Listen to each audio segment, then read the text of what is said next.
வணக்கம். ஸ்ரீமன் நாராயணனின் அருளும் ஸ்ரீ மகாலட்சுமி தாயாரின் கருணையும் அனைவருக்கும் கிடைக்க பிரார்த்தித்து இந்த ஆன்மீக பதிவிற்கு உங்களை அன்புடன் வரவேற்கிறோம். இன்று நாம் தரிசிக்க போகும் அரிய வைபவம் திருச்சி உறையூரில் எழுந்தருளியுள்ள அருள்மிகு கமலவள்ளி தாயார் திருக்கோயிலில் நடைபெறும் சேஷ்டாபிஷேக விழாவின் முதல் நிகழ்வான காவேரி நதியிலிருந்து புனித நீர் எடுத்து வரும் மங்களகரமான வைபவம். இந்த திருநீரே பின்னர் ஸ்ரீ கமலவள்ளி நாச்சியாரின் திருமஞ்சனத்திற்கு பயன்படுத்தப்படுகிறது. உறையூரோட திருத்தல வரலாறு 108 திவ்ய தேசங்களில் ஒன்றாக விளங்கும் உறையூர் திருத்தலம் மிகவும் சிறப்புமிக்கது. இங்கு மூலவராக அருள்பாலிக்கும் பெருமாள் அழகிய மணவாளன். ஆனால் திருத்தலத்தின் பெருமை என்னவென்றால் இங்கு தாயாருக்கே முன்னுரிமை வழங்கப்படுகிறது. சோழ மன்னன் நந்த சோழனின் மகளாக அவதரித்த கமலவள்ளி நாச்சியார் திருமாலை மனப்புரிய வேண்டும் என்ற விருப்பத்துடன் தவம் செய்ததாக ஸ்தல புராணம் கூறுகிறது. அவரது பக்தியால் மகிழ்ந்த ஸ்ரீ ரங்கநாதர் மணமகன் கோலத்தில் வந்து கமலவள்ளி நாச்சியாரை திருமணம் செய்து கொண்டார். இதனால் இத்திருத்தலம் நாச்சியார் கோயில் என்ற சிறப்பையும் பெற்றுள்ளது. சேஷ்டாபிஷேகத்தின் சிறப்புகள் என்னவென்றால், ஆண்டுதோறும் ஆணி மாதத்தில் நடைபெறும் சேஷ்டாபிஷேகம் மிகவும் முக்கியமான திருவிழாவாகும். இந்த நாளில் பெருமாளுக்கு தாயாருக்கும் சிறப்பு திருமஞ்சனம் நடைபெறுகிறது. அபிஷேகத்தின் மூலம் இறைவனின் திருமேனி புது பொலிவு பெறுகிறது என்பதை ஆகவங்கள் எடுத்துரைக்கின்றன. பால், தயிர், தேன், சந்தனம், பன்னீர் உள்ளிட்ட பல திரவியங்கள் அபிஷேகம் நடைபெறும். அதற்கு முன்பாக காவேரி நதியிலிருந்து மந்திரங்களுடன் கொண்டு வரப்படும் இந்த புனித நீருக்கு தனி சிறப்பும் உண்டு. காவேரியிலிருந்து புனித நீர் எடுத்து வரும் வைபவம் அதிகாலை வேத மந்திரங்கள் முழங்க அர்ச்சகர்கள் மற்றும் கோயில் பட்டகர்கள் பூர்ண கும்பங்களுடன் காவேரி கரையை நோக்கி செல்கின்றனர். பக்தர்கள் கோவிந்தா கோவிந்தா என்ற பக்தி முழக்கங்கள் விண்ணை முட்டுகின்றன. காவேரி தாயை வணங்கி சங்கல்பம் செய்கின்றன. வேத மந்திரங்கள் ஓதப்பட்டு புனித கலசங்கள் காவேரி நீர் நிரப்பப்படுகிறது. கலசங்கள் மலர் அலங்காரம் செய்யப்பட்டு மஞ்சள், குங்குமம், சந்தனம் பூசப்படுகிறது. பின்னர் மேலதாளம், நாதஸ்வரம், தவில் இசையுடன் இந்த புனித நீர்வளமாக திருக்கோயிலுக்கு கொண்டு வரப்படுகிறது. வழி நெல்லியிலும் பக்தர்கள் மலர்கள் தூவி வரவேற்கின்றனர். பலர் கைகூப்பி வணங்கி குடும்ப நலன், ஆரோக்கியம், ஐஸ்வர்யம் வேண்டி பிரார்த்தனை செய்கின்றனர். இது வெறும் நீர் எடுத்து செல்லும் நிகழ்ச்சி அல்ல. காவேரி தாயின் புனித அருளை கமலவள்ளி நாச்சியாரின் திருவடிகளில் சமர்ப்பிக்கும் ஆன்மீக பயணமாக இது கருதப்படுகிறது. கோவிலில் நடைபெறும் வரவேற்பு எப்படி இருக்கும் என்று பார்க்குறீங்களா? திருக்கோயில் வாசலில் பூர்ண கும்ப மரியாதையோட புனித நீர் வரவேற்கப்படுகிறது. வேத பாராயணம் நடைபெறுகிறது. திவ்ய பிரபந்தம் விண்ணப்பிக்கப்படுகிறது. அந்த புனித நீர் யாகசாலையில் வைத்து பூஜிக்கப்பட்டு பின்னர் சேஷ்டாபிஷேகம் திருமஞ்சனத்தில் பயன்படுத்தப்படுகிறது. இந்த தருணத்தை தரிசிப்பவர்கள் அளவற்ற புண்ணியம் பெறுவார்கள் என்பது வைணவ சம்பிரதாய நம்பிக்கையாகும். நாமும் இதை தரிசித்து புண்ணியம் பெறுவோமாக. ஆன்மீக பலன்கள். இந்த தரிசனத்தை பார்ப்பவர்களுக்கு கிடைக்கும் ஆன்மீக பலன்கள் வைணவத்தில் சொல்லப்படுவது என்னவென்றால், இந்த வைபவத்தை தரிசிப்பதால் குடும்பத்தில் ஒற்றுமை அதிகரிக்கும், திருமண தடைகள் நீங்கும், மகாலட்சுமியின் அருள் பரிமூலமாக கிடைக்கும், குழந்தை பேறு வேண்டுவோருக்கு நன்மை உண்டாகும், கல்வி, தொழில், செல்வம் ஆகியவற்றில் முன்னேற்றம் ஏற்படும், மன நிம்மதியும் ஈழை நம்பிக்கையும் வளரும். கமலவள்ளி நாச்சியாரை மனைமுறி வணங்குபவர்களுக்கு சகல சௌபாக்கியங்களும் கிடைக்கும் என்ற பக்தர்கள் நம்புகின்றனர். உறையூர் அருள்மிகு கமலவள்ளி நாச்சியார் சேஷ்டாபிஷேகம் ஒரு நாள் ஒரு திவ்ய அனுபவம். 40 நிமிடத்தில் ஒரு புல் தரிசனத்தை நம்மளால் பார்க்க முடியும். அவ்வளவு அபூர்வமாக அற்புதமாக அந்த அபிஷேகம் நடக்கும். பொதுவாக இது எப்படி நடக்கும் அப்படின்னு பார்த்தீங்கன்னா, பறவைகள் குரலில் அதிகால ஒளியில் உறையூர் கோபுரமே மின்னும். ஒவ்வொரு ஆண்டும் ஒரே ஒரு நாள் உறையூர் நகரம் வழக்கத்தை விட சற்றே முன்னதாகவே கண்விழிக்கிறது. கடிகாரம் அதிகாலை 3 மணியில் நெருங்கி கொண்டிருக்கிறது. வீதிகளில் இன்னும் அமைதி நிலவுது.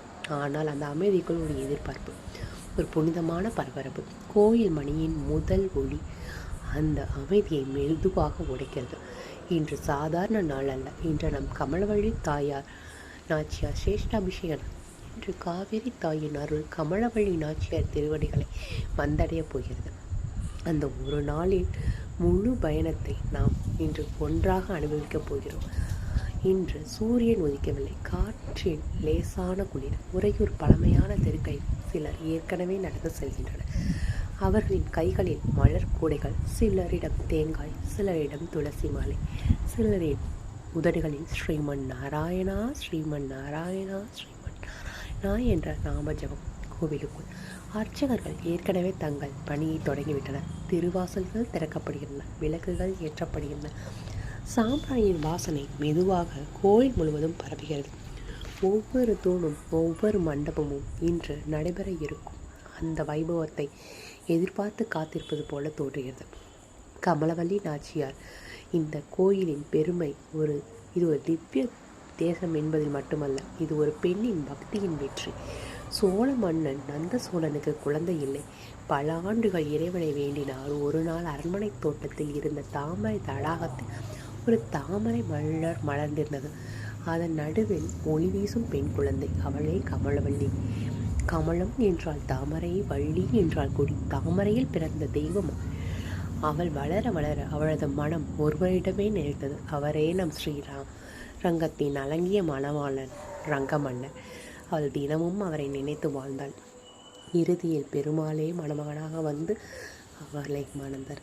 அதனால்தான் இன்று வரை உறையூரில் நாச்சியாருக்கே முதல் மரியாதை. ஏன் சிரேஷ்டாபிஷேகம் என்று கேட்பவர்களுக்கு பலரும் கேட்கிறார்கள், ஒவ்வொரு ஆண்டும் ஏன் இந்த அபிஷேகம்? அகவங்கள் சொல்வது, இது வெறும் திருமேனி நீராட்டு அல்ல, இது இறைவனுக்கு நாம் செலுத்தும் நன்றி கடன். இந்த அபிஷேகத்தின் முதல் மரியாதை காவேரி தீர்த்தத்திற்கே. ஏனெனில் காவேரி இந்த பூமியின் உயிர் நாடி. காவேரிக்கு செல்லும் போது அந்த பயணத்தில் இப்போது கோயில் வாசல் அனைவரும் கூடிவிட்டனர். நாதஸ்வரம் ஒலிக்கிறதோ, தவறி முழங்குகிறதோ, வேத கோஷம் வானத்தை நிரப்புகிறதோ, பூரண கும்பங்கள் தயாராகிறது. அர்ச்சகர்கள் மெதுவாக நடக்கத் தொடங்குகிறார்கள்.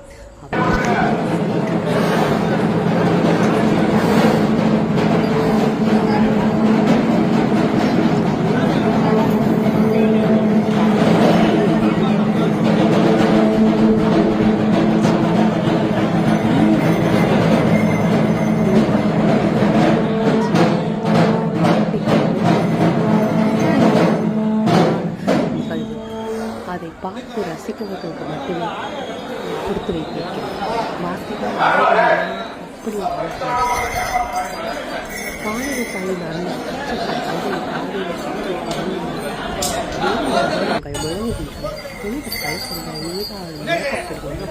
ஒவ்வொரு துளியும் 1000 ஆண்டுகளாக பக்தர்கள் நம்பிக்கை சுமந்து வருகிறது. பின்னர் அந்த கலசம் மஞ்சள், குங்குமம், சந்தனம் அனைத்தும் சேர்ந்து அந்த நீரை தெய்வீகமாக மாற்றுகின்றன. திரும்பும் ஊர்வலம். இப்போது திரும்பும் பயணம். நாதஸ்வரம் கண்ணீர் நடை இசைக்கிறது. காதல் இதய துடிப்பை போல முழங்குகிறது. வழியெங்கும் பக்தர்கள் பழங்கள் கூறுகின்றனர். சிறுவர்கள் கைகளை நிற்கிறார்கள். முதல் முதியவர்கள் கண்கள்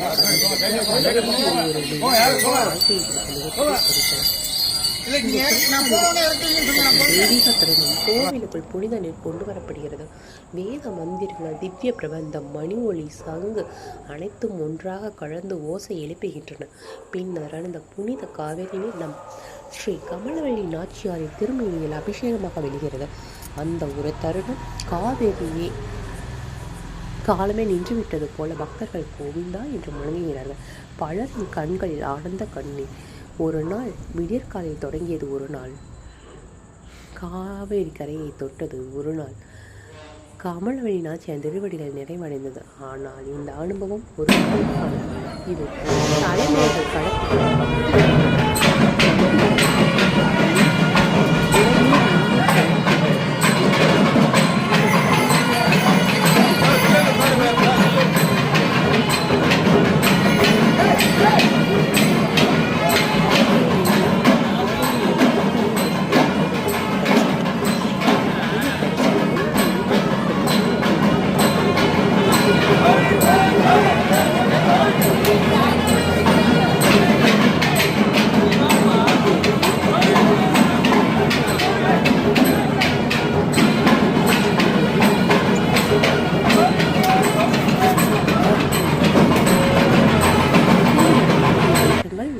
டிவியில் திருவிழாக்கள் மற்றும் ஆன்மீக நிகழ்வுகளை உடனுக்குடன் காணலாம்.